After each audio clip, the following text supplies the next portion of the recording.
After more than a month of flooding, there's still no let-up. The owner of the now infamous Island House in Somerset is still battling to stem the flow of floodwater with his clay and soil wall. But it has found a way in, and it's rising at a rate of 6 inches a day. Elsewhere in Somerset, homeowners use sandbags and pumps to keep the water at bay. In Berkshire, the army have been called in to help as looters prey on the vulnerable and helpless people forced to evacuate their homes. These aerial pictures show submerged homes and submerged cars as waders and wellies become everyday wear in flood-hit areas. Even the emergency services' ability to help has been slowed.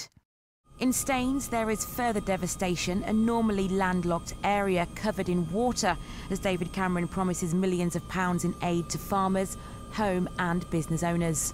The Met Office have issued further warnings for Thursday and Friday.